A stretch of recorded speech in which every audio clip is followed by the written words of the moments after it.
All right, so you see some phrases up top here. If they look the same, they are the same. Again, remember that that only refers to when you have parallel lines in a transversal. They have to be parallel lines with a transversal cutting through it. And then that means that if they're both acute, then they're both the same. If they're both obtuse, then they're both the same. But if you have one of each, one acute, one obtuse, that's when they're not the same. That's when they are supplementary, or in other words, added together, they equal 180 degrees.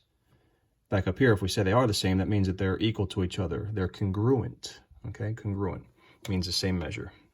So when I look right here, I can see that this angle is 50 degrees. That's an acute angle, which means every other acute angle in this diagram is also going to equal 50 degrees. If it's not acute, if it's obtuse, then we've got to remember that they are supplementary, meaning 50 degrees plus what measure would make 180? And that would be 130 degrees, right? So what's the measure of angle A? Does it look the same as this? Yes, it's acute. Therefore, A is 50 degrees.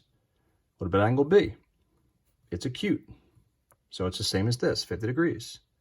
Angle C is obtuse, all right? Notice that it's open, it's wider than 90 degrees. So that means that we would want to subtract 50 from 180, and that's how we get 130, all right? Because 50 plus 130 makes 180. And then angle D, that one is acute, so that means it's also 50 degrees.